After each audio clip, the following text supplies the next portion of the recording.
अस्सलाम वालेकुम। पाकिस्तान के काफ़ी बड़े हिस्से में, जिसमें बलूचिस्तान और टिपिकली हम केपी का जिक्र करते हैं कि वहाँ पर लॉ एंड ऑर्डर सिचुएशन जो है बहुत ख़राब है। दहशतगर्दी के वाक़यात इतने होते हैं कि रोज़ाना इस कौम के 2-4 बेटे शहादत पाते हैं, और वो ख़बर हम इतनी पढ़ पढ़ के आदी हो गए हैं कि हम उन 2-4 ख़बरों पे पूरी कौम को परेशान होना चाहिए कि ये वाक़या क्यों हुआ। लेकिन क्योंकि हर रोज़ हो रहे हैं तो हमारी वो अब शायद आदत पड़ गई है उस ख़बरों को सुनने की, जो एक बहुत ही अफसोसनाक सूरत हाल है। ये वाक़यात रोकने के लिए, इनका तदारुक करने के लिए कौमी सतह पर हिकमत अमली होनी चाहिए, एक प्लान होना चाहिए।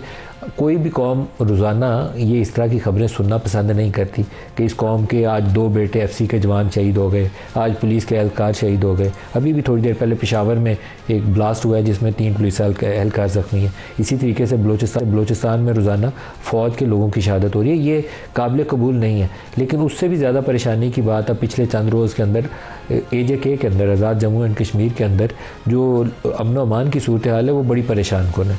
और ये पिछले तकरीबन 2 साल से वाक़यात ये चल रहे हैं। वाक़या शुरू हुआ था बिजली के बिलों में इजाफे के ऊपर, फिर टैक्स का मामला उसके अंदर ऐड हो गया। इसी तरीके से छोटी छोटी चीज़ें इजाफा हो रही हैं। अब उनका जो सबसे बड़ा मुतालबा है वो ये है कि जो मुहाजिरीन की सीटें हैं, जहाँ जो पंजाब से मुंतखब होते हैं और वो फिर AJK असम्बली का हिस्सा बनते हैं, उनको भी ख़त्म किया जाए। अब मेरे सामने एक ऐसा नक्शा है कि जिसमें आपका बलूचिस्तान जो है वो सेटल नहीं है, वहाँ अपना अमन अमान का बहुत बड़ा चैलेंज है, सिक्योरिटी का चैलेंज है। आपका KP जो है वो पुरसकून नहीं है, उसके काफ़ी सारे अजला नो गो एरियाज़ हैं, वहाँ आप शाम के बाद जा नहीं सकते और वहाँ TTP के लोग दंदनाते फिरते हैं। AJK पूरा आपका सेटल्ड अब नहीं है, अब सूरत हाल बहुत ज़्यादा अबतर है। वहाँ उन्होंने पुलिस एहलकारों के साथ जो कुछ किया है वो काबिल कबूल नहीं है। तो क्या ये एक अच्छे तरीके से हम पाकिस्तान को चला रहे हैं? बहुत बड़ा सवाल है कि ये निज़ाम हुकूमत के ऊपर एक चैलेंज है। और सबसे बड़ा जो खला है इसमें, जो ख़राबी और कमज़ोरी है इस निज़ाम के अंदर, कि एक पूरा रिप्रेजेंटेटिव स्ट्रक्चर जो एक पॉलिटिकल एलिमेंट होता है, लोगों को इंगेज करता है, एम्ब्रेस करता है और रास्ता निकालता है, वो इसमें कहीं है ही नहीं है। अगर वो AJK के अंदर होता तो ये लोग सड़कों पे पुलिस वालों से इस तरीके से धींगा मुश्ती ना कर रहे होते, बल्कि अपने जो मुंतखब नुमाइंदे उनके ज़रिए मामला हल कर चुके होते। बलूचिस्तान के अंदर भी ऐसी सूरत हाल है, वहाँ से सरहद पार से बहुत ज़्यादा दहशत गर्दी आती है, KP में सरहद पार से बहुत दहशत गर्दी आती है। लेकिन जो निज़ाम हुकूमत है वो इतना मजबूत भी होना चाहिए और मरबूत भी होना चाहिए कि वहाँ लोकली उसका सोल्यूशन प्रोवाइड करे। रोकना कैसे है इस फ्लो को, इसको बॉर्डर के ऊपर कैसे स्टॉप करना है। हमारे शहरों और देहातों और गाँव के अंदर, टाउन्स के अंदर ये जो स्पिल ओवर हो रहा है बॉर्डर पार से और यहाँ आकर लोगों के ऊपर हमले हो रहे हैं, इसको हम इसका सद्देबाब कैसे करेंगे। जब इसमें आप नाकाम हो रहे हैं तो आपका सिक्योरिटी एपरेटस वो भी साथ नाकाम है, आपका निज़ाम हुकूमत भी नाकाम है, और यहाँ वो खदशात डेवलप होते हैं कि क्या ये सिक्योरिटी इस काबिल है कि यहाँ बहुत ज़्यादा सरमायाकारी गैर मुल्क से आए और यहाँ बड़ी बड़ी फैक्ट्रियाँ लगाएं, कारखाने बनाएं और यहाँ लोगों को तहफ़्फ़ुज़ हो। आज के प्रोग्राम में ये ओवरऑल जो कॉन्टेक्स्ट है इसको भी डिस्कस करेंगे, और जो गज़ा की सूरत हाल है उसके ऊपर भी बात करेंगे। फ्लोटिला के ऊपर वो जो दोबारा इसराइली हमला है, आज से चंद साल पहले भी हुआ था और फिर उन्होंने आज दोबारा उस चीज़ को दोहराया। बहुत ही अफसोसनाक है और इस पर मुस्लिम दुनिया सवाए देखने कि इसके कुछ भी नहीं करेगी। मज़म्मती बयानात हमारे वज़ीर आज़म का भी आ गया, बाकियों के भी आ जाएंगे, लेकिन अमली तौर पर उस एग्रेशन को, उस दहशतगर्दी को जो इसराइल की तरफ से आ रही है, उसको रोकने के लिए कोई भी तैयार नहीं है। आज प्रोग्राम में हमारे साथ शहरियार अफरीदी साहब, रहनुमा है पाकिस्तान तहरीक इंसाफ से, सेनेटर पलवशा खान है पाकिस्तान पीपल्स पार्टी से, और खुर्रम दस्तगीर साहब PMLN से हमें ज्वाइन कर रहे हैं। सबको खुशामदीद कहते हैं प्रोग्राम में। शहरियार साहब आपसे आगाज़ करूँगा, पहले AJK की सिचुएशन से स्टार्ट करते हैं। क्यों सूरत हाल इतनी ख़राब हुई, काबू से बाहर क्यों हुई? बिस्मिल्लाहिर्रहमानिर्रहीम। सबसे पहले आपका बहुत शुक्रिया। जैसे अभी आपने इंट्रो में अभी बताया, पेशावर में जो धमाका हुआ और पाकिस्तान के जवान, चाहे वो सिविल आर्म्ड फोर्सेस के हों, जितने भी स्टेक होल्डर्स या सिविलियंस हों, चाहे वो फाटा में हो, चाहे वो बलूचिस्तान में हो, अक्रॉस पाकिस्तान दिल खरोश वाक़यात सुनने को मिल रहे हैं। और ये चीज़ जो है पाकिस्तान के मुस्तकबिल के हवाले से बहुत अलार्मिंग है। इसके अलावा आज जिस तरह ये जब से काइनेटिक एनर्जी की और डंडा जो इस्तेमाल किया जा रहा है, आज जो इस्लामाबाद प्रेस क्लब में हुआ, पहले तो उसकी मजम्मत ही कर दें क्योंकि बहुत ज़ालिमाना रवैया है ये एडमिनिस्ट्रेशन का। मैं इसी पे आ रहा हूँ। एक तो मैं मजम्मत करता हूँ बतौर एक पॉलिटिकल वर्कर के, 4th pillar of a state है, कैपिटल है, ये फुटेजेस पूरी दुनिया में जाती हैं। आपकी ग्लोबल जो स्टैंडिंग है और जो ग्लोबल परसेप्शन है, ये चीज़ें हॉन्ट करती हैं। फिर सबसे बड़ी बात यह कि आज़ाद कश्मीर जो कि बेस कैंप था मकबूजा कश्मीर के हवाले से, कि पूरी दुनिया में लड़ना है और पूरी दुनिया में कश्मीर के साथ जो हिंदुस्तान का रवैया है उसके हवाले से आगाही फैलानी है और एक ऐसी परसेप्शन क्रिएट करनी है जिससे दुनिया को पता चले कि हिंदुस्तान का असल चेहरा है क्या। जब ये 370 और 35 एब्रोगेट किया हिंदुस्तान ने तो पूरी दुनिया के सामने हिंदुस्तान का मकरू चेहरा खुल के सामने आया। लेकिन आज मेरा सवाल ये है कि तारीख़ हमें क्या सिखाती है? तारीख़ हमें सिखाती है, आप कुरान को पढ़ लें, कि आप सीखें, माजी से, तारीख़ से सीखें। होना ये चाहिए था कि हम अपने तमाम मसाइल, इस्लाम जब पेशावर पब्लिक स्कूल फ़ियास्को हुआ तो 20 नुकात नेशनल एक्शन प्लान का हिस्सा बने और उसमें बेस लाइन क्या थी कि एंगेज करें। जब हम कहते हैं ना कि पैलेस्टाइन रूट कॉज की तरफ जाएं, कश्मीर रूट कॉज की तरफ जाएं, तो आप बलोचिस्तान हो, चाहे वो फाटा हो, चाहे वो एनएफसी के हवाले से छोटे सूबों के मसाइल हो, जितने भी फॉल्ट लाइंस हैं उनकी रूट कॉज की तरफ जाएं और उसको एड्रेस करें, ओपिनियन लीडर्स की स्टेक होल्डर्स को एंगेज करें। अब उन्होंने आज़ाद जम्मू कश्मीर में 30 सितंबर डेडलाइन दी थी, क्यों एंगेज नहीं किया? क्या जरूरत पड़ी कि आप पाकिस्तान से इस्लामाबाद पुलिस भेज रहे हैं, रेंजर्स भेज रहे हैं, एफसी भेज रहे हैं? ये क्या मोदी और मोदी ना अहल वो जो आरएसएस फासिस्ट जो उनकी थिंकिंग है वो इस वक्त दुनिया को क्या तासुर देगी? वो जो हुर्रियत के या मकबूजा कश्मीर के वो लोग जो तारीख रकम कर रहे हैं, कासिम फत्तू साहब, दुख्तरान मिल्लत, वो जो जेलें काट रहे हैं, सोबते बर्दाश्त कर रहे हैं, हर एक आजमाइश से वो गुजर गए, लेकिन ना कश्मीर पे कॉम्प्रोमाइज कर रहे हैं, ना पाकिस्तान पे कॉम्प्रोमाइज कर रहे हैं। उनके के पास जब ये खबरें जाएंगी क्या तासुर होगा? फिर सबसे इंपॉर्टेंट चीज, हिंदुस्तान को झूठ बोलने की ऐसी आदत है कि डिप्लोमेटिक चैनल्स पे उसको झूठ का एक नैरेटिव एक नया मिल गया जिससे खुदा ना खास्ता पाकिस्तान की जगह सही होगी।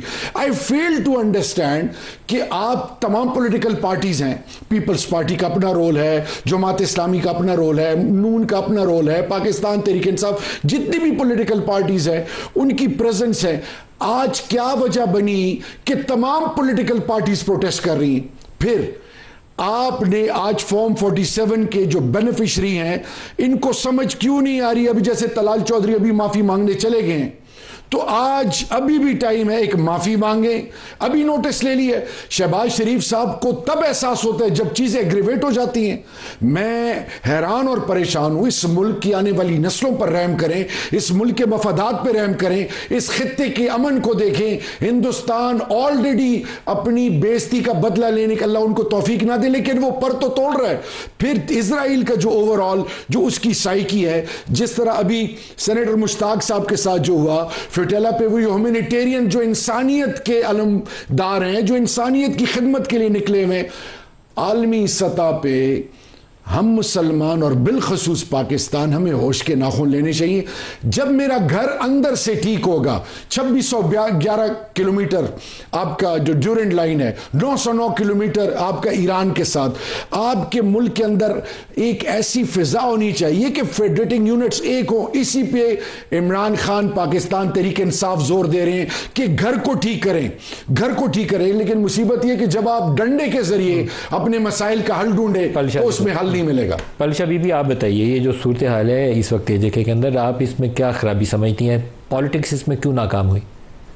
देखिए, जब ऐसी सिचुएशन, एक तो इंतहाई हसास ज़ाहिर इलाका है, हमें हमारे लिए बहुत हमारे दिल के करीब है, लेकिन बात यह है कि ऐसी सिचुएशन में जब इतनी सीरियस सिचुएशन हो जाती है, इतने हालात ख़राब हो जाते हैं, तो फिर जो इस वक्त ज़िम्मेदार हैं हुकूमत की, जो सरबराह हैं वज़ीर आज़म साहब, उन्हें खुद एजेके जाना चाहिए था।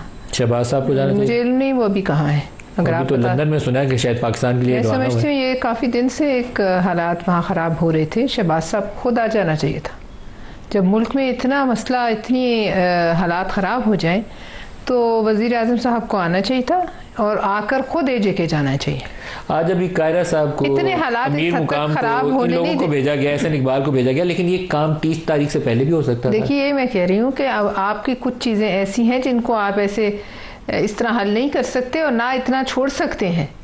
वहाँ आप खुद देख लीजिए कि मुल्क में जो है भारतीय रॉ के कहाँ कहाँ तक ताने बाने मिले हुए हैं। आपके मुल्क के अंदर लोगों को जो है वो चुन चुन के टारगेट किलिंग की जाती रही है और उस पर रॉ का फुटप्रिंट है। ऐसा हम मौका ही क्यों आने दें कि कोई हमारी किस्म मुसीबत पर शादियां आने बजाय। देखिए आपके हालात खराब होंगे और दुश्मन आपका जो है घुसेगा अंदर, वो तो फायदा उठाएगा। वो तो हर जगह घुस चुका है। मैं आपको बता रही हूँ, आपने वो रिपोर्ट देखी होगी जो इंटरनेशनल जरीदों ने की है, गार्डियन ने पूरी डिटेल छापी थी कि कहाँ कहाँ कौन कौन असैसिनेट हुए। वो किसने किया है? वो रॉ ने किया है। रॉ के पीछे हो सकते हैं और भी एजेंसीज हो, मोसाद हो, कौन हो, हमें क्या पता। लेकिन बहरहाल बात यह है कि वज़ीर आज़म साहब को यहाँ होना चाहिए। ये कई दिनों से सिचुएशन बन रही है, कोई आज की तो नहीं है। खुर्रम साहब आप बताइएगा जनाब, ये एजेके में मुझे तो फीलिंग यही आती है कि यहाँ पॉलिटिक्स फेल हुई है, तो इसीलिए ये जो सूरत हाल है आपके काबू से बाहर हुई। अगर पॉलिटिक्स कामयाब होती तो ये चीज़ें बहुत पहले लोगों को इंगेज करके संभाली जा सकती थी। पॉलिटिक्स का फेलियर अपनी जगह पर है, लेकिन मलिक साहब, कांस्टेबल खुर्शीद, कांस्टेबल जमील और कांस्टेबल ताहिर रफी, उनके खानदानों को हम क्या जवाब देंगे? इनको किसने गोलियां मारी? मैं जरूर जानना चाहूंगा कि ये जो अब तकरीबन अब 172 आजाद कश्मीर पुलिस के जो एहलकार जख्मी हैं, हिंदुस्तान ने गोलियां मारी आकर इनको, या इनके ऊपर तशद्दुद किसने किया? तो लिहाजा जो एहतजाज का हक है वो अपनी जगह पर है। उनकी जो डिमांड्स जैसी भी हैं वो जरूर उसको लेकर जाएं, लेकिन ये तशद्दुद का अंसर जो है उस पे हम सबको सोचना है कि इसमें जो हम देख रहे हैं, आपने जिक्र भी किया कि बलूचिस्तान में भी बैरूनी दरअंदाजी है, केपी में भी बैरूनी दरअंदाजी है, और अब आज़ाद कश्मीर में भी बैरूनी दरअंदाजी है। अपनी जो हमारी अंदरूनी फॉल्ट लाइन्स हैं, आज़ाद कश्मीर की जो मौजूदा हुकूमत है ये कब बनी थी? ये 2021 में बनी थी, अभी जब पीडीएम की गवर्नमेंट नहीं आई थी और पीटीआई की गवर्नमेंट थी। ये उसके असरात हैं जो आज भी, अब 1 साल रह गया, अगले साल इंतखाबात होंगे। तो एक तरीका तो ये है कि यहाँ नए इंतखाबात फौरन अनाउंस कर दिए जाएं ताकि वहां के रहने वाले अपनी नई हुकूमत चुन लें, लेकिन आप बैरूनी दरअंदाजी को बिल्कुल इसमें से एलिमिनेट नहीं कर सकते। दूसरा ये है कि उनकी जो सब जब आपके हालात घर के खराब हो ना, तो दुश्मन तो आपकी ताक में होता है। मैं ये नहीं चाहता कि हम अपने लोगों को नहीं, कि हालात लोग जो है ये दार हो गए, ये सारे रॉ के एजेंट हो गए। दुश्मन आपके अंदर घुसेगा जब आप उसको मौका दें। हालात की क्या है जो मौका आप दे रहे हैं ना घुसे उसके अंदर। नहीं, हालात की खराबी तो यही है ना कि वहां जो एक नया अंसर है वो अपने मुतालबात के लिए तशद्दुद और हथियार उठाने के लिए तैयार है। अब इस पे आप कह देंगे जी पॉलिटिक्स का फेलियर है, क्योंकि क्या पिछले साल के आखिर में भी एक सिचुएशन अराइज हुई थी जब आज़ाद कश्मीर असेंबली ने एक कानून पास किया, उसके खिलाफ एहतजाज हुआ, फिर वहां के सुप्रीम कोर्ट ने उसको मुअत्तल किया और बाद में वहां की जो कानून साज असेंबली है उसने उसको फिर विड्रॉ कर लिया उस कानून को, और बड़े आसान तरीके से मामला हल हो गया। तो यहाँ जब वायलेंस शुरू हो जाएगा, और ये जो डिमांड है, ये क्या आज़ाद कश्मीर की जो तकरीबन कहते हैं 42 से 50 लाख की आबादी है, क्या ये उन सब की डिमांड है कि ये जो 12 सीटें हैं रेफ्यूजीज के नाम पे उनको वहां से निकाल लिया जाए? कौन ये फैसला करेगा? ये फैसला कांस्टेबल खुर्शीद, जमील और ताहिर को शहीद करके तो नहीं होगा ना ये फैसला। तो लिहाजा हमारे सामने एक और तरीके से एक चैलेंज है। आज भी आपको मालूम है कि पूरी एक हुकूमती जो कोalition है जिसमें पाकिस्तान पीपल्स पार्टी और पाकिस्तान मुस्लिम लीग नून और गालिबन जमीयत अहले हदीस के MQM के भी साहिबान मौजूद थे, उन्होंने जाकर बात सुनी है। हम तो बात सुनने के लिए तैयार हैं अगर बात पुरअमन तरीके से हो, लेकिन अगर ये होगा कि जी 174 पुलिस वालों को आप जख्मी करके कहेंगे कि नहीं हम तो हमारी डिमांड्स हैं इनको पूरा किया जाए। बाज़ डिमांड्स तो बड़ी आसानी से पूरी हो सकती हैं, लेकिन ये डिमांड्स हमें तरीकेकार भी तो जमहूरियत का सीखना है ना, कि अगर ये डिमांड्स हैं तो ये डिमांड्स मुजफ्फराबाद में जाकर क्यों नहीं की गई। ये हर जगह पे मुख्तलिफ जिलों में, रावलाकोट में और बाग में दुकानें बंद करवा के जबरदस्ती किस तरह ये डिमांड की गई। और पॉलिटिक्स का फेलियर है तो हमें ये भी मालूम है। नाकामी नहीं कहते आप इसको, अपने निज़ाम की नाकामी नहीं कहते। मेरा ख्याल है ये मुकम्मल तौर पर नहीं, हमारे निज़ाम की, हमारे निज़ाम की उसकी जो सूरत हाल है, केपी पूरा जो है वो निज़ाम की इनएफिशिएंसी है। देखिए, इसमें कोई शक नहीं है कि निज़ाम की इनएफिशिएंसी है। हमारी जो मैं कह सकता हूं तकरीबन पूरे मुल्क में जो पुलिस फोर्सेस हैं वो एक किसी भी डिटर्मिन्ड, यानी जो पुरअज़म उनके ऊपर हमलावर है, उससे डील करने के काबिल नहीं है। और ये जो एक्शन कमेटी है, इससे पहले भी मुज़ाकरात हुए हैं। इस दफा क्या हुआ कि उन्होंने मुज़ाकरात की बजाय जो है वो गोली का और तशद्दुद का रास्ता इतने जोर से अपनाया है। तो हमें इस सब पे गौर करते हुए अब इन सब से जो गुफ्तगू का रास्ता है वो आज खुल गया है। हम उनसे गुफ्तगू जारी रखेंगे और ये भी चाहेंगे कि ये मामला बढ़े। आज़ाद जम्मू कश्मीर के जो अवाम हैं वो हिस्टोरिकली जो रिकॉर्ड है उनमें हुर्रियत तो है, लेकिन तशद्दुद हमें कभी नजर नहीं आया, उनके कल्चर का हिस्सा नहीं है। तो अब अगर एक नया कल्चर कहीं से उठा तो इस पर भी गौर करना है कि ये क्या सोशल मीडिया की पैदावार है, ये कहां से कल्चर आप क्या तजवीज करते हैं? देखें, पाकिस्तान के दो नेशनल सिक्योरिटी मेन पिलर्स हैं, न्यूक्लियर और कश्मीर। कश्मीर को हमेशा और न्यूक्लियर को हमेशा, वैसे तो पाकिस्तान के नेशनल इंटरेस्ट की जब बात आए तो प्रायोरिटी नंबर 1 है। जब से लोगों ने प्रोटेस्ट किया बिजली और पानी और बिल, और जब सुप्रीम कोर्ट ने उस पर एक्शन लिया, उस वक्त से लेकर अब तक क्यों एंगेज नहीं किया गया? जिस तरीके से आज पुलिस एहलकारों की जिंदगियां इंपॉर्टेंट हैं, इसी तरह सिविलियंस की जिंदगियां भी इंपॉर्टेंट हैं। ये नौबत क्यों आई? सोते रहे? कहां थे वो की स्टेक होल्डर्स? अब भी वक्त दूर नहीं है, बहुत जरूरी है। हमने इस घर को ठीक करना है, तमाम स्टेक होल्डर्स को एंगेज करें। जब आप थ्रू फोर्स अपने डिजायर्ड ऑब्जेक्टिव हासिल करना चाहते हैं, वो वक्ती तो शायद आप हासिल कर लें, वो डीप रूटेड कॉन्सिक्वेंसेज हैं उसके।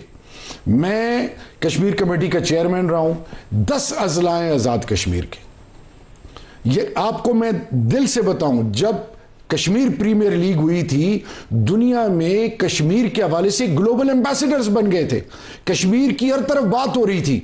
आज डोनाल्ड ट्रंप ने 10th में जो अल्लाह ने इज्जत बख्शी है इस कौम को, जब से उनकी एक्नॉलेजमेंट आई है कश्मीर, जो कि कहा गया था कि ये खुदा ना खास्ता खत्म हो गया, ये रिवाइव होने के बाद ये चीज वो नाअहली है जिसको एड्रेस करना प्रायोरिटी नंबर 1 है। खुदा के लिए कुछ भी नहीं गया, जाएं, बात करें, एंगेज करें। हर जगह आप अगर ये कहेंगे कि जी ये क्यों हुआ, वो क्यों हुआ, आप उनको बिठाएं तो सही। डायलॉग के जरिए मसले हल होते हैं। और खुर्रम दस्तगीर साहब तो एक वो बड़ी सोच और बड़े दिल के मालिक हैं। आप अपनी टीम को, पीएमएलएन और पीपल्स पार्टी को, आप तो बारहा जमहूरियत के वैसे भी आप चैंपियंस हैं, खुदा के लिए आप लीड करें। और मैं तो एक स्टेप और आगे जाऊंगा, इसमें पीटीआई को भी एंगेज करें, सब लीडरशिप को एंगेज करें, पार्लियामेंट के तमाम स्टेक होल्डर्स को एंगेज करें। इस वक्त बजाय इसके कि हम ये कहें कि पीडीएम की हुकूमत थी या फलाने की हुकूमत थी, से निकल आए। इस वक्त कॉन्फिडेंस बिल्डिंग मेजर्स होने चाहिए, सीबीएम्स करें, उनको गले लगाएं। इस टाइम वक्त की जरूरत है, ये सिर्फ कश्मीर की हद तक नहीं। और मैं आपको बता रहा हूं, गिलगित बल्तिस्तान फाटा, इसी तरह फॉर्म फाटा, इसी तरह बलोचिस्तान, केपी के, पंजाब, अब ये जो सैलाब में जो कुछ हुआ है, पंजाब के बासी, आप जाएं तो ग्राउंड पल्स तो चेक करें। मैं इस वक्त मुल्क के अंदर देखे हार्मनी, फैलानी चाहिए। मैं पॉलिटिक्स नहीं करना चाह रहा, ना मैं ब्लेम गेम करना चाह रहा हूं। खुदा के लिए इस वक्त पाकिस्तान के तमाम इकाइयों के तमाम स्टेक होल्डर्स को एंगेज करें। इस तरह नहीं हो सकता कि आप किसी को बंद कर दें, किसी को डराएं, किसी को मुसलसल ये बताते रहें कि जी तुम्हारा कैरियर खत्म हो गया है, -1 हो गया है, फलाना ये हो गया है। भाई ये चीजें नहीं होती, इख्तियार अल्लाह के पास है। अगर आपके पाकिस्तान के मुखलिस हैं और आप पाकिस्तान की बुनियादों के साथ मुखलिस हैं, इस वक्त सबको ऑन बोर्ड लेना is the need of the hour. पलशा, जो इस वक्त सूरत हाल है कि आप दो इक़्तिदार के हिस्सेदार हैं, शराकतेदार, आप वजारतें नहीं ली हुई लेकिन आपकी सपोर्ट से ही हुकूमत कायम है। आपके दरमियान में और पंजाब हुकूमत के दरमियान में जो इल्ज़ाम तराशी लग रही है, जिस हारमनी का ये तज़किरा कर रहे हैं, वो हारमनी तो आप दो पार्टनर्स के दरमियान में भी नहीं है। देखिए नदीम मलिक साहब, इस पर मैंने कल ही बात की, मैंने प्रेस कॉन्फ्रेंसिंग की बात असल ये है कि ज़रूर हम साथ हैं इनके, और हमारी वजह से अभी इनके नंबर्स पूरे नहीं हुए, वरना शायद इससे भी ज़्यादा एक्सपेक्ट किया जा सकता था। लेकिन बहरहाल अभी हम साथ ज़रूर हैं, मगर साथ हैं इसका ये मतलब तो नहीं है कि हम सिर्फ गालियाँ खाने, जूते खाने के लिए साथ हैं, ऐसे नहीं है। और जो अब मुझे इल्म नहीं, अगर पंजाब हुकूमत अपने बड़ों से पूछे, आपको याद होगा 2008 में जब मोहतरमा शहीद हुई तो मियाँ साहब तो इलेक्शन छोड़ के जा रहे थे, अचकज़ई साहब वगैरह के साथ, याद है आपको? तब भी अपना पर्सनल लॉस बर्दाश्त करते हुए जरदारी साहब उन्हें वापस आए। फिर 14 में जरदारी साहब सीधा गए ही, वहाँ उतरे ही जाके जाती उम्रा। अब बात दरअसल ये, हम किस किस्म की सोच को प्रमोट कर रहे हैं, ये हम सोच, अब मैं ये कहूँ कि आप जो है कश्मीर के मामले पे हम कश्मीर से ताल्लुक़ नहीं रखते, हाँ हम बात नहीं कर सकते, क्यों? हम पाकिस्तानी नहीं हैं। ये वफाक तो सब इकाइयों को मिला के ही बना है ना। तो क्या अगर मैं आज कहूँ कि खुर्रम दस्तगीर साहब ने अपनी वजारत के होते हुए कोई दौरान कोई गलत फैसले लिए, मैं इनकी किसी पॉलिसी से डिसएग्री करूँ तो क्या आप पंजाब पे चढ़ दौड़ेंगे? ये Punjab is not one party. Punjab ना PMLN है, ना पंजाब PTI है, ना पंजाब कोई और पार्टी है। इसी तरह सिंध जो है वो ना PPP है, ना सिंध PTI है, ना सिंध मुस्लिम लीग नून है। इसी तरह किसी पार्टी का किसी सूबे पे कोई इजारादारी नहीं है। ये पंजाब आज से हजारों साल पहले भी कायम था, इस पे हजारों हुक्मरान आए और चले गए, जिन्होंने फतह किया वो भी चले गए।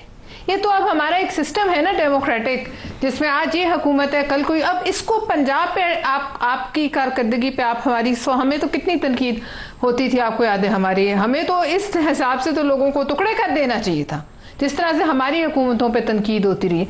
लेकिन हुकूमत पे तनकीद होती है, इसमें क्या बुराई है? लेकिन उसको ये मतलब ये हाथ पांव तोड़ देने वाली बातें इनके मुंह से अच्छी नहीं लगती, और इनको ये शायद अपने बड़ों से थोड़ी सी पूछने की ज़रूरत है कि इस मुल्क की हिस्ट्री में, और अब ऐसे मौके पर जब आगे ही दो सूबों में तो वैसे ही हमारी कितनी खलफशार है और आग लगी हुई है, और दो इकाइयों को एक दूसरे के सामने हम खड़ा कर दें। देखिए, मैं आपके घर पे ज़रूर आप कह सकते हैं ये घर मेरा है, ये मलकियत मेरी है, ये पानी इस घर में आने वाला मेरा है, ये ज़मीन मेरी है, यहाँ मैं जो मर्जी करूँ, लेकिन सूबा किसी का नहीं। सिंध दरिया से पानी आता है ना, वो चलता है ऊपर तिब्बत से, तो फिर पहले तो वो उस पर हक जताए, फिर चीन जताए, फिर भारत जताए।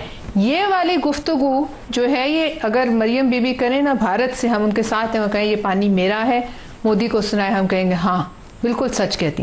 लेकिन ये वाला फैक्टर जो है, इस मौके पर कौन सी चीज़ ऐसी है कि जो ये कहने पर उन्हें मजबूर करे? मेरी समझ से बालातर है। हम सब सियासी कारकुन हैं, हम उनकी बहुत इज्जत करते हैं और हम चाहेंगे कि ऐसी हो, लेकिन देखिए इतनी कमज़ोर उंगलियां हमारी भी नहीं कि हम उनके हाथ में दे देंगे, लो इसको तोड़ दो।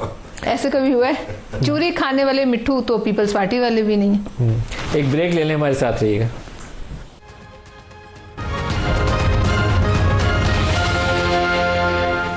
Welcome back. खुर्रम साहब, आप जवाब देना चाहें अगर जो पलशा की पंजाब हुकूमत के हवाले से ऑब्जर्वेशन थी, तो मोस्ट वेलकम।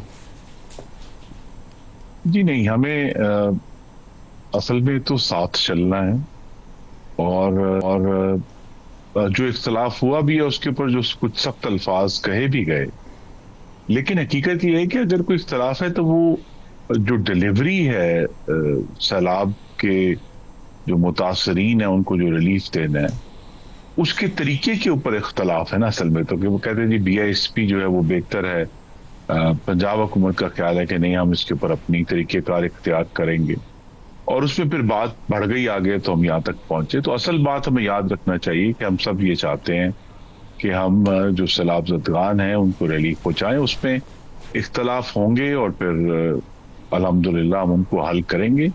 इसी तरह हमें जो आई थिंक जो एक इशू है जिसकी तरफ आपने इशारा भी किया, और निज़ाम के बारे में बात, अब निज़ाम में इशू ये बन रहा है कि जहां बलूचिस्तान में और केपी में और अब आज़ाद जम्मू कश्मीर में, कि वहां के जो मुंतखब ऐवान है उन सूबों के, वहां से ये इस इस्लाह की आवाज क्यों नहीं उठ। बलूचिस्तान की असेंबली के बारे में कहा जाता है जी कि वो नुमाइंदा नहीं है, लेकिन केपी की असेंबली पे नुमाइंदा नहीं है अगर वहां से इसका हल नहीं निकल रहा। आज़ाद जम्मू कश्मीर में मैंने कहा कि 2021 में इंतखाबात हुए थे, तो वहां की असेंबलियों के बाहर क्यों एहतजाज नहीं होता, सूबाई असेंबलियों के बाहर एहतजाज क्यों नहीं होता, और वहां से क्यों नहीं इसके बारे में रिलीफ निकलता। एजेके ने अभी दिसंबर में इस तरह का एक बड़ा एहसन तरीके से सारे मामले को हल किया था, लेकिन जो एस्पिरेशंस हैं, मतलब बहुत सारी बातें जो एक्शन कमेटी ने एजेके में की है, असम्बलियां जिस तरीके से चल रही हैं, पहले फॉर्म 47 का इशू था, अब पीटीआई वालों की नशिस्तों के साथ जो कुछ मरकज में भी हुआ, जो कुछ सूबे में हुआ, जो कुछ उनके साथ नशिस्तों के ऊपर भी हुआ, तो ये सारा उसके बाद आप सोचते हैं कि ये it's a truly functional system, it's not a good functional system. नहीं, मैं अर्ज यही तो आपको याद कराना चाह रहा हूं कि 2021 में तो भी फॉर्म 47 नहीं आया था, उस वक्त कोई और फॉर्म था। चल उस वक्त भी कोई फॉर्म रहा था, लेकिन वो 47 नहीं था। तो अगर वो बिफोर फॉर्म 47 गवर्नमेंट्स जो हैं उनके हालात हैं, या खुद केपी में अगर दहशतगर्दी का इतना बड़ा इशू है, और वो तमाम 12 अजला जहां इस वक्त केपी हुकूमत की रिट नहीं है, वहां के नुमाइंदे जो हैं जिस जमात के हैं, उनकी तरफ से क्यों नहीं ऑन द ग्राउंड आवाज। चीफ मिनिस्टर केपी का अपना इलाका जी, डीआई खान, बाकी तो कहीं जा ही ना। जी, तो मैं यही करना चाह रहा हूं कि हम जब कहते हैं कि हमें जी वो लोकल लोगों से बात करने की जरूरत है कि इन मामले को कैसे हल किया जाए, तो लोकल लोग तो एडवाइस जिस फॉर्म में रियासत एक्ट कर सके उसमें तो नहीं आ रही। और फिर बास जगहों पे हमने देखा है कि केपी हुकूमत जो है वो दहशतगर्दों के साथ बुज़दिलाना मुसालियत करती है, बार बार उनके बयानात तो यही हमें बताते हैं। एजेके में सिचुएशन यही है कि ये कोई अभी सियासी जमात नहीं है, ये एक आप एक्शन ग्रुप कह लें, प्रेशर ग्रुप कह लें, जो अपने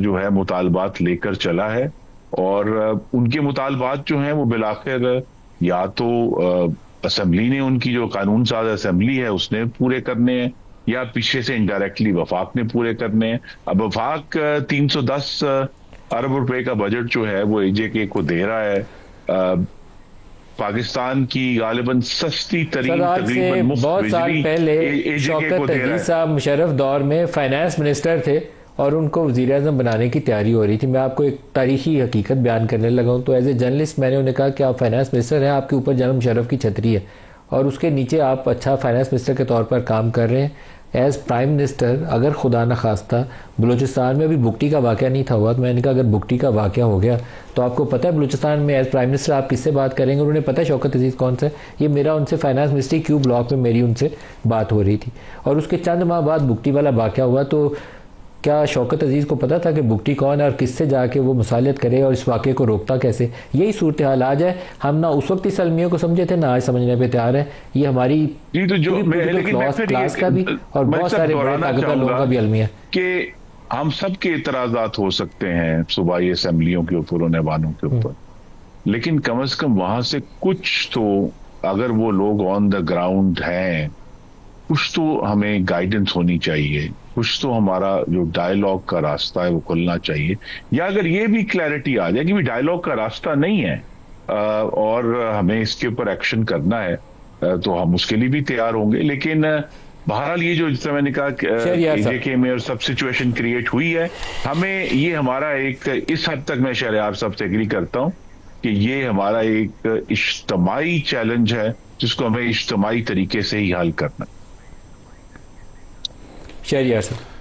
मैं फिर रिपीट कर रहा हूँ, मेरा बहुत एहतराम है, मेरे कॉलीग रहे हैं, बुजुर्गों का भी ताल्लुक रहा है, लेकिन अभी इन्होंने कहा है कि जी जो उन्होंने पीटीआई और मिस्क्रिएंट्स तालिबान की बात की है, बुज़दिलाना मसालिहत। जी मैं इतना कहना चाहूँगा कि खुदा के लिए और चीज़ों को एग्रीवेट ना करें, ये टाइम इन बातों का नहीं है। अगर मैं अभी इन चीज़ों पे शुरू हो गया तो मैं इस टाइम बात कर रहा हूँ सिर्फ पाकिस्तान की। अली अमीन गंडापुर चीफ मिनिस्टर है, क्या वजह है कि तालिबान जो आपके ब्लू आइड थे, आज कौन सी ऐसी वजह है कि आज इतने दूर चले गए? आज वो इंटरनेशनल कमिटमेंट रेफ्यूजीज के हवाले से आज कौन सी ऐसी वजह है कि उनके साथ जो एटीट्यूड है, बिहेवियर है, वो इस लेवल तक पहुंच गया? क्या ये सारे उसके लिए जिम्मेदार हैं? आपने उनको एंगेज क्यों नहीं किया? पहले कबाइल को एंगेज करते थे, जरगा सिस्टम होता था। क्या वजह थी कि 2018 में सबसे पहले वजीर खारजा अफगानिस्तान का दौरा कर रहे हैं? आज क्या वजह है जो खान साहब जेल से कहते हैं कि फील्ड मार्शल साहब को एंगेज करना चाहिए, अफगानिस्तान की स्टेक होल्डर्स को इन मसाइल का हल ढूंढना चाहिए? बजाय ये वक्त साबित करेगा कि कौन टेररिस्ट के साथ है या नहीं है। लानत बेचते हैं ऐसी सोच पे, लानत बेचते हैं ऐसी पार्टी पे जो पाकिस्तान के दुश्मनों के साथ किसी किस्म की भी सोच उनकी मिलती हो। नंबर 1। नंबर 2, इस टाइम पे मैं इनसे एक्सपेक्ट कर रहा था कि ये ब्रिजिंग रोल कोई अच्छी बात करेंगे जिससे मुल्क का फायदा हो, आने वाली नस्लों का फायदा हो। मरियम नवाज शरीफ साहिबा मेरी बहन है, ह्यूज अमाउंट ऑफ रिस्पेक्ट कौम की माओ बहनों बेटियों के लिए, लेकिन मेरा सूबा, मेरा पानी, ये पाकिस्तान सबका है। जितना पंजाब मरियम नवाज का है, इतना हम सबका ये पंजाब उतना ही है। इसी तरह उनका भी खैबर पख्तूनख्वा है। आप में ये जो तकब्बर आ गया, एक परसेप्शन है कि जी हिंदुस्तान शिकस्त खा गया है, सऊदी अरब के साथ आपकी डिफेंस डील हो गई है, डोनाल्ड ट्रंप गले लगा रहा है, मोहम्मद बिन सुलेमान इजराइल आइनस गले लगा रहे हैं, तो अभी आप जो हैं वो मुसख्खर कर गए हैं सब चीजें। तो अब वो ना पीपल्स पार्टी पे ब्रेक लगा रहे हैं, ना पाकिस्तान के लोगों पे ब्रेक लगा रहे हैं, डंडे बरसाए जा रहे हैं, लोगों को मारा जा रहा है। खुदा के लिए होश के ना खोल ले। ये तकब्बुर जो है ये तबाही का पहला वो जीना होता है जिसके बाद मुड़ के कुछ नजर नहीं आता। मैं सिर्फ इतना कहना चाहूंगा कि पाकिस्तान की बात करें, जोड़ की बात करें, आप फॉरगिव एंड फॉरगेट करें, ब्रिजिंग रोल प्ले करें। पाकिस्तान के हवाले से, इस खित्ते के हवाले से आपकी मेरी बहुत जिम्मेदारी है। अफगानिस्तान कहां चला गया? बांग्लादेश 2% कहते थे, वो कहां चला गया? आपकी इकोनॉमी, आप फॉरेन इन्वेस्टमेंट के हवाले से आपको अगर अल्लाह चीन वसीला ना बनाता 10 मई को, और इस मुल्क की एयरफोर्स और आर्म फोर्सेस ने जो लाजवाल कुर्बानी दी, और पूरी कौम को अगर आपने यकजा कर रहे हैं, क्योंकि हिंदुस्तान अजली दुश्मन मोदी बीजेपी वो अपनी मैनिफेस्टो के लिए, अपने मुस्तकबिल के लिए, आने वाले इलेक्शन के लिए हर वो हरबा इस्तेमाल करेगा जिससे वो कॉन्फिडेंस रिस्टोर करे इंडियंस का। अब आपके एक तरफ कानों में रोजाना आती है बात के जी शहीद हो गए, सिविल आर्म फोर्सेस के अफवाज पाकिस्तान के जवान शहीद हो रहे हैं, लेवी के शहीद हो रहे हैं, सिविलियंस मारे जा रहे हैं, टारगेट किलिंग हो रही है, लॉ एंड ऑर्डर का मसला है। इस पर नेशनल एक्शन प्लान 20 पॉइंट्स का एडवाइजरी बोर्ड बने, उस पर अमल क्यों नहीं हो रहा? क्यों तमाम स्टेक होल्डर्स को एंगेज नहीं किया जा रहा? बजाय इसके कि आप एक पार्टी का नाम लें, खुदा के लिए होश के ना खोलें। आप एक डेमोक्रेट हैं, आप एक पॉलिटिकल वर्कर हैं। आपकी बातों से मैंने कभी इस तरह नहीं सोचा था, लेकिन आज खुर्रम दस्तगीर साहब, आप तो लग रहा है कोई पता नहीं किस दुनिया में रह रहे हैं। इस टाइम आपको पुल का रोल इख्तियार करना चाहिए, या तो आप ऐसी ऐसी बातें करके पता नहीं किसको खुश करना चाह रहे हैं। ये पाकिस्तान के साथ दुश्मनी है जो आप ये अल्फाज इस्तेमाल कर रहे हैं। पलविशा,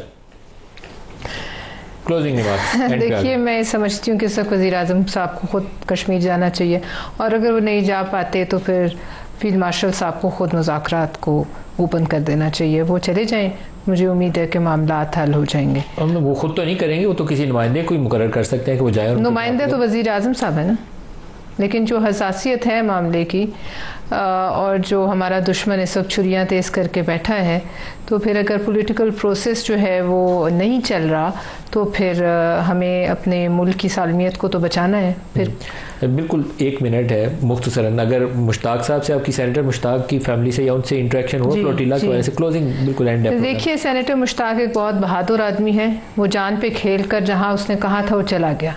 जो यहाँ कोई बोलने वाला जो है वो उसकी बात करने को भी लोगों को पसंद नहीं आता, लेकिन कल इंशाल्लाह ताला सेनेट के सेशन में मैं ज़रूर बात करूँगी। तो खुर्रम साहब, क्लोजिंग रिमार्क सर। मैं सिर्फ ये कहूँगा कि सेनेटर साहब ने अपनी जुर्रत से हम सबको एक रास्ता दिखाया है कि अगर हिम्मत की जाए तो ये रिलीफ की कोशिश ही, हमारे पास तो कोशिश ही है। दूसरा, बहरहाल मेरे भाई ने मुझे पाकिस्तान दुश्मनी का ताना दे दिया। जिस जमात के रिकॉर्ड पे 9 मई हो या 26 नवंबर 2024 हो, अज़राए करम किसी और को पाकिस्तान दुश्मनी का ताना ना दें, और हमें एक दूसरे को ताना नहीं देना चाहिए। अगर हमें सियासत को और जमहूरियत को आगे लेकर जाना है तो पाकिस्तान की सियासी ज़बान में से गद्दार, डाकू और काफिर के लफ्ज़ निकाल देने चाहिए। खुर्रम दस्तगीर साहब, शहरियार अफरीदी, परवेश खान, सबका शुक्रिया। आज के लिए इतना ही, इजाज़त दीजिए। अल्लाह हाफ़िज़।